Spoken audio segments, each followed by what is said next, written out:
अगले आधे घंटे हम डिबेट करने जा रहे हैं दो अहम मसलों पर। अभी की जो दो बड़ी खबरें हैं ये आपके लिए जाननी बहुत जरूरी है। हम डिबेट क्यों कर रहे हैं और कहां पर सवाल बनता है और कहां पर सवाल खड़ा होता है। संसद सत्र खत्म हुआ, हमारे और आपकी जेब के लगभग 2640 करोड़ रुपए बर्बाद हो गए। कैसे बर्बाद हुए हम आपको बताएंगे। हमारी और आपकी जेब से 1 मिनट में 2.5 लाख रुपए कैसे बर्बाद हुए हम आपको बताएंगे। संसद में हंगामा हुआ, सरकार ये कहने में लगी रही कि विपक्ष हंगामा कर रहा है और संसद सत्र चलने नहीं दे रहा। तो ऐसे में अब सड़क पर निकल आया राहुल गांधी, सड़क पर निकल आया विपक्षी मोर्चा। लेकिन हाँ, दूसरी बड़ी खबर एक और है। नाराज हैं कांग्रेस वाले। नाराज इसलिए हैं कि 6 नेताओं का ट्विटर सबसे पहले लॉक कर दिया गया और कहा यह जा रहा है कि यह टेम्परेरी सस्पेंशन है। क्यों लॉक किया गया हम आगे आपको बताएंगे। इन 6 के अलावा कांग्रेस का भी ऑफिशियल अकाउंट लॉक कर दिया गया है ट्विटर की तरफ से। और ऐसे में कांग्रेसी ये कहने में लगे हुए हैं, ऐसा लग रहा है हम किसी जेल में रह रहे हैं। संजय राउत ये कहने में लगे हुए हैं कि ऐसा लग रहा है कि कहीं हम पाकिस्तान में बैठे हैं। संसद में जब भी हम बात करते हैं तो हमारी आवाज दबाई जाती है। यानी विपक्ष इतना ड्रामा क्यों कर रहा है। विपक्ष मोदी विरोध के नाम पर किस एजेंडा के काम पर है, इन दो तस्वीरों के साथ में और इन दो खबरों के इर्द गिर्द अगले आधे घंटे तक हमारी डिबेट चलेगी। बड़ी खबर, ब्रेकिंग न्यूज, टॉप स्टोरी। सरकार के खिलाफ विपक्ष ने हल्ला बोल दिया है। संसद भवन से विजय चौक तक पैदल मार्च किया गया। विपक्ष की मार्च में राहुल गांधी भी शामिल हुए। सरकार पर मुद्दों से भागने का आरोप। संसद में कई मुद्दों पर चर्चा चाहता था विपक्ष।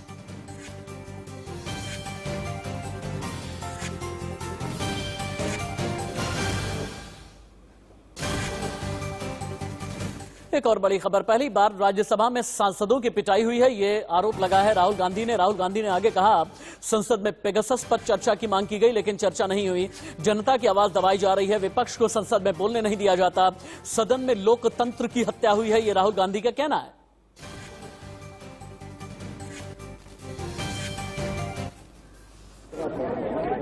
The parliament session is over and frankly, as far as 60% of the country is concerned, there has been no parliament session. Because the voice of 60% of this country has been crushed, humiliated, and yesterday in the Rajya Sabha, physically beaten. We raised the issue of Pegasus. We asked the government to debate Pegasus. The government refuses to debate Pegasus. We raised the issue of farmers outside Parliament because we cannot raise it inside Parliament. We raised the issue of price rise outside Parliament because we could not raise it inside Parliament. And today we have come here to speak to you because we are not allowed to speak inside Parliament. This is nothing short of the murder of the democracy of this country. Sanjay Raut ने आखिरकार कैसे ये कह दिया कि पाकिस्तान, ऐसा लगता है कि हम पाकिस्तान में रह रहे हैं या फिर पाकिस्तानी बॉर्डर पर कोई लड़ाई करने के लिए आए हैं। अगर विपक्ष अपनी बात कहने की कोशिश करता है, लेकिन हमारे आपके पैसे कितने बर्बाद हुए, हमारा और आपका वक्त कितना बर्बाद हुआ, हमारे और आपके माननीयों ने लड़ करके झगड़ करके हमारे और आपके लिए क्या बर्बादी की है, हमारी गाढ़ी कमाई के पैसे किस तरह से गए हैं। रिसर्च रूम में आपको लेकर के चलते हैं। संसद में हंगामे की भेंट कितने पैसे चढ़े हैं आपको पता है। 2640 करोड़ बर्बाद हुए हैं। कैसे, अब समझिए आप। दोनों सदन को मिलाकर के हर मिनट पर 2.5 लाख रुपए का खर्च आता है। हर मिनट 2.5 लाख खर्च होने का अनुमान है। मॉनसून सत्र में राज्यसभा में 28% कार्रवाई चली। लोकसभा में 21 घंटे और राज्यसभा में 29 घंटे का कामकाज चला। 76 घंटे से ज्यादा का समय हंगामे की भेंट चढ़ गया। सेशन में लोकसभा में हर दिन 6 घंटे काम होना था लेकिन नहीं हो पाया। 2 दशक में चौथी बार सबसे कम दिन तक सदन की कार्रवाई चली है। पेगासस और कृषि कानून के विरोध में प्रदर्शन किया गया। विपक्ष का कहना यह था कि सरकार सुन नहीं रही है। विपक्ष का कहना यह था पेगासस पर हम चर्चा चाहते हैं। सरकार का यह कहना था कि आईटी मंत्री अश्विनी वैष्णव जवाब तो दे चुके हैं, लेकिन विपक्ष का यह कहना था नहीं, हम ये चाहते हैं कि चर्चा की जाए, हम ये चाहते हैं कि गृह मंत्री बोले, हम ये चाहते हैं कि प्रधानमंत्री बोले, लेकिन ऐसा नहीं हुआ। और यही एक वजह है कि सड़क पर उतर आए। इस वक्त एक और बड़ी खबर, लोकतंत्र की हत्या कराने में लगी है सरकार, ये कहना है शिवसेना नेता संजय राउत का। विपक्ष को संसद में बोलने का मौका नहीं दिया गया। राज्यसभा में सरकार ने मार्शल लॉ लगा दिया। महिला सांसदों से मार्शलों ने बदसलूकी की। सरकार ने हमारी आवाज को दबाया है, ये कहना है शिवसेना के नेता संजय राउत का। 20 साल से दिल्ली में हूँ, पार्लियामेंट में मैं देख रहा हूँ। मैंने बड़े बड़े नेताओं को देखा है इस सदन में। मैंने कल देखा कि वेंकैया नायडू जी के आंख में आंसू आए। क्योंकि बहुत बुजुर्ग नेता है, उपराष्ट्रपति का बुजुर्ग नेता है, पार्लियामेंट्री डेमोक्रेसी को मानने वाले नेता है। किसी को भी अच्छा नहीं लगेगा कि कोई वेल में आए, इस प्रकार से हंगामा करे, लेकिन सदन की कार्रवाई ठीक तरह से चलाने की जिम्मेदारी सरकार की होती है। लेकिन जिस प्रकार के नेताओं के हाथ में संसद का काम दिया है, उससे ना कोऑर्डिनेशन होगा, ना कोई भूमिका, ना कोई। लोकतंत्र की खूबसूरती यह होती है कि विपक्ष भी अपनी बात कहे, चाहे जिस भी तरीके से कहना है, लेकिन अगर कोई शर्मनाक बयान आ जाए तो हम इसका विरोध करते हैं। जानते हैं क्यों? विपक्ष के प्रदर्शन में संजय राउत ने एक शर्मनाक बयान दिया है। संजय राउत ने संसद की तुलना पाकिस्तान से कर दी। संजय राउत बोले, कल संसद में जो हुआ ऐसा लगा हम पाकिस्तानी बॉर्डर पर कहीं खड़े हैं।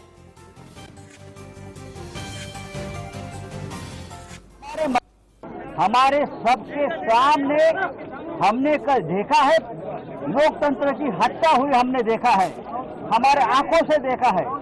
जिस तरह से कल राज्यसभा में मार्शल के ड्रेस पर बाहर से प्राइवेट लोग आकर हमारे महिला सांसद और हमारे सभी सांसदों के ऊपर हमला करने की कोशिश की, मुझे लगा ये मार्शल नहीं थे, मार्शल लॉ लगाया था राज्यसभा में और पार्लियामेंट में।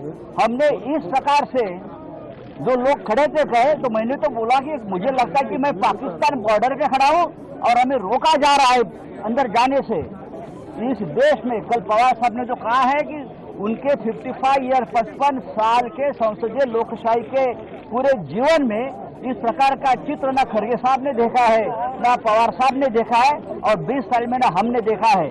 अगर इस प्रकार से आप दर दिन लोकतंत्र की हत्या करते रहेंगे तो मुझे विश्वास है दर दिन लोकतंत्र को हम जिंदा करेंगे और ज्यादा ताकत से देश के सामने आएंगे। मैं ये जो हमारी अपोजिशन की यूनिटी है उसको धन्यवाद देता हूं कि कल भी हम एक साथ थे और आज भी एक साथ है और कल भी रहेंगे। दो तस्वीरें दिखाते हैं, उसके बाद हम सीधे गेस्ट पैनल के पास में चलेंगे। संसद सत्र खत्म हो गया है। हमारे और आपकी गाड़ी कमाई के 2640 करोड़ रुपए बर्बाद हो गए हैं। घंटों का वक्त बर्बाद हुआ है लोकसभा और राज्यसभा में। दोनों तस्वीरें टीवी स्क्रीन पर आप देख पा रहे हैं। लेकिन पैदल मार्च शुरू हो गया, यानी संसद सत्र खत्म और सड़क पर विपक्षियों का पैदल मार्च हुआ है। और विपक्ष का यह कहना है कि चाहे पेगासस हो, चाहे कृषि कानून हो या महंगाई का मुद्दा, आम आदमी का मुद्दा, हम लेकर के सड़क पर भी उतरते रहेंगे क्योंकि हमें बोलने नहीं दिया गया संसद के अंदर। संजय राउत ने यह तक कह दिया कि ऐसा लग रहा था कि जैसे हम पाकिस्तानी बॉर्डर पर खड़े हैं। अब बैक टू बैक 3 मार्च दिखाते हैं आपको, जो कि राहुल गांधी ने अलग अलग तारीखों में किए हैं। देखिए आप, ट्रैक्टर मार्च, साइकिल मार्च और पैदल मार्च, यानी राहुल गांधी के 3 मार्च हैं। किसान विरोधी बिल है कृषि कानून, ये कहते हुए ट्रैक्टर लेकर के राहुल गांधी आए थे। लगभग 4 से 5 दिन के बाद फिर साइकिल मार्च राहुल गांधी ने किया और अब पैदल मार्च राहुल गांधी ने किया। हालांकि इस बीच संसद में एक दिन, संसद के अंदर भी राहुल गांधी ने पैदल मार्च किया था। अब सीधे हम पैनल ओपन कर देते हैं। अभी थोड़ी देर के बाद में हम आपको दिखाएंगे कि ट्विटर पर जब लगा ताला तो फिर आखिरकार किसका आया गड़बड़ झाला और गड़बड़ झाले में कौन कौन शामिल रहा। लेकिन विंग कमांडर अनुमा आचार्य रिटायर्ड प्रवक्ता हैं कांग्रेस की, मेरे साथ में जुड़ी हैं। अनिला सिंह प्रवक्ता भारतीय जनता पार्टी, वो भी मेरे साथ में हैं। और थोड़ी देर के बाद में अनुराग भदौरिया भी समाजवादी पार्टी के प्रवक्ता मेरे साथ में जुड़ने वाले हैं। अनिला जी, क्या कर रहे हैं आप लोग? कांग्रेसी ये कह रहे हैं, शिवसेना वाले ये कह रहे हैं अंदर बोलने नहीं दिया जा रहा, हम तो बड़े मासूम हैं, हम तो बड़े इनोसेंट हैं। शिवसेना नेता संजय राउत ये कहने में लगे हुए हैं कि ऐसा लगता है आप लोग ऐसे आवाज दबाते हैं जैसे पाकिस्तानी बॉर्डर पर जाकर के विपक्षी लड़ रहे हैं। ऐसा क्यों? नहीं, इनसे पूछ लेना चाहिए संजय राउत जी से। मेरी आवाज एको हो रही है, तो प्लीज ठीक करा दीजिए। नहीं, संजय राउत से पूछ लेना चाहिए कि वो कह रहे हैं कि ऐसा लग रहा है जैसे पाकिस्तानी बॉर्डर पे खड़े हुए हैं और हमको पाकिस्तान में जाने नहीं दिया जा रहा। तो चाइना में इनको जाने दिया जाता है? किसी भी अंतर्राष्ट्रीय बॉर्डर पे खड़े होंगे तो दूसरा देश आपको अंदर आने देगा? देखिए, ऐसा है कि भारत में खड़े होकर और विजय चौक पर इस प्रकार के स्टेटमेंट्स देना ये दुर्भाग्य है। जो पार्लियामेंट में हमने देखा वो एक काला धब्बा है किसी भी लोकतांत्रिक देश के लिए। आप सेक्रेटरी जनरल की टेबल पे चढ़ जाएं, और खासतौर से मैं आम आदमी पार्टी के लिए कहूंगी कि ये दल ये कहकर आया था कि हम एक नई राजनीति की रूपरेखा बनाएंगे और उसमें हम राजनीति करेंगे। ये राजनीति होती है कि आप टेबल पे चढ़ जाएं हाँ, उनके नहीं, वो बाजवा तो साहब आपको याद होगा वापस आ मैम, जाएं। जब पार्टी बनी थी या फिर जब आंदोलन करते थे उसके बड़े बड़े नेता आम आदमी पार्टी के तो ये कहते थे ना कि अगर गलत बात का विरोध करना अराजकता है तो फिर ठीक है, हम अराजक हैं। नहीं, गलत बात को, किस बात को कह रहे हैं? ये बहुत सही बात है कि आप वेल में जाएं, टेबल पे खड़े हो जाएं पार्लियामेंट के अंदर।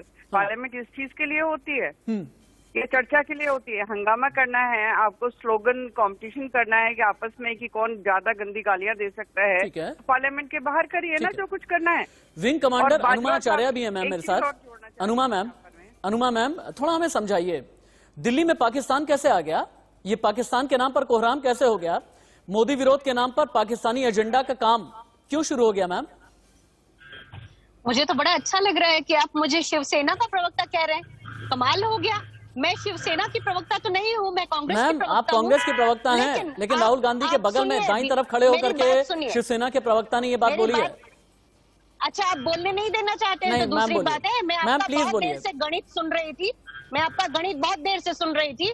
आपने 2600 कुछ करोड़ की बात की, तो आप भूल गए हैं कि 15वीं लोकसभा में 46% जब कामधाम हो गया था तो उस समय इससे ज्यादा पैसे खर्च हुए थे। पहली चीज तो आपके खर्च की कहानी को तो आप अलग करिए, लोकतंत्र के आगे इस तरह की बातें मत करिए, क्योंकि 6600 करोड़ से ज्यादा प्रधानमंत्री प्रचार पे खर्च कर चुके हैं। 8 लाख करोड़ से ज्यादा का कॉर्पोरेट का लोन माफ कर दिया जा चुका है, और उसके अलावा बेतरह हमारे ऊपर एलपीजी, गैस और पेट्रोल और डीजल के खर्चे बढ़ाकर सरकार जो रेवेन्यू कमा रही है, तो हमारे पैसे जा ही रहे हैं। तो आप ये सब बातें तो करिए मत मुझसे। दूसरी चीज, अगर आप उसी बयान पर मुझे दोबारा फिर से लाना चाहेंगे तो मैं इतना ही बोलूंगी, मेरे भारत देश की तो ये पहचान थी, यत्र नार्यस्तु पूज्यन्ते रमन्ते तत्र देवता। अब जहां पर महिलाओं के साथ बदसलूकी हो रही है तो वो मेरे देश का तो संस्कार नहीं है। दिक्कत यह है कि इस पार्टी का संस्कार, संगत और सोच अनिला जी, तुरंत ही आप रिबट कर सकती हैं। देश में महिलाओं का सम्मान नहीं। आप मुझे पूरी बात अच्छा, करने बोलें, दीजिए। बोलें, महिलाओं बोलें, का अपनी सम्मान बात पूरी कर नहीं लें। करते। और दूसरी चीज ये है कि जो आप बार बार कह रहे हैं कि विपक्ष गलत कर रहा है, ये लोकतंत्र में विपक्ष का बराबरी का हिस्सा होता है। आपको ये किसने कह दिया कि विपक्ष को सिर्फ ठीक है। थोड़ा बोलने दिया जाएगा? ठीक है, विपक्ष का बराबरी का अनुमा हिस्सा जी, होता मैं है। हेडलाइन ले लूं? आपकी इजाजत से मैं हेडलाइन एक बार ले लेता हूं, उसके बाद इसी डिबेट को मैं यहीं से आगे बढ़ाऊंगा और यकीनन रिबटल भी करना चाहेंगी अनिला सिंह। जितनी भी बातें आपने कही हैं, जितने भी आपने आरोप लगाए हैं, हम आगे बढ़ेंगे। और हाँ, ट्विटर लॉक होने के बाद कितना संग्राम मचा है। एक संग्राम तो है जब विपक्ष सड़क पर आया, जब राहुल गांधी के साथ में संपूर्ण विपक्ष सड़क पर आया, लेकिन अनुमा आचार्य का यह कहना है कि अगर आप आवाज दबाएंगे तो फिर हम कहां पर जाएं। अनुमा आचार्य का यह कहना है कि हम तो ऐसे संस्कार में जीते हैं जहां पर यह कहा जाता है कि यत्र नार्यस्तु पूज्यते रमन्ते तत्र देवता। तो वहां पर अगर विपक्ष सड़क पर आ गया है तो इस एजेंडा का नाम ना दिया जाए। यह सिर्फ और सिर्फ हिंदुस्तान का मजबूत लोकतंत्र है। आगे बढ़े उससे पहले हेडलाइंस प्रस्तुत करता है doctor ortho Ayurvedic oil and capsule, जोड़ों के दर्द की बेजोड़ दवा। सह प्रायोजक है पेट सपा आयुर्वेदिक चूर्ण, पेट सपा तो हर रोग दवा। केंद्र सरकार के खिलाफ संसद के बाद सड़क पर विपक्ष का प्रदर्शन। राहुल गांधी ने सरकार पर लगाए गंभीर आरोप, बोले पहली बार राज्यसभा में सांसदों की पिटाई, लोकतंत्र की हुई हत्या। राज्यसभा में हंगामे पर जारी है सियासत। मार्च के बाद सभापति वेंकैया नायडू से भी मिले विपक्षी दल के नेता। खड़गे बोले सदन में हुई घटनाओं की दी जानकारी। विपक्षी दलों के पैदल मार्च पर बीजेपी का पलटवार। संबित पात्रा बोले संसद को विपक्ष ने बना डाला सड़क। सांसदों के हंगामे में एक लेडी मार्शल हुई घायल। 6 नेताओं के बाद कांग्रेस का ऑफिशियल ट्विटर अकाउंट भी लॉक। पार्टी बोली ट्विटर अकाउंट बंद करने से नहीं डरेंगे, जनता के लिए लड़ते हैं, लड़ते रहेंगे। और हिमाचल के किन्नौर से अब तक 13 शव बरामद, 14 लोगों का किया गया रेस्क्यू। सड़क से 500 मीटर नीचे खाई में मिला बस का मलबा। वहीं साथ ही थर्ड वेव की आहट के बीच बच्चों पर कोरोना का वार। बेंगलुरु में 242 तो छत्तीसगढ़ में 47 बच्चे बीमार।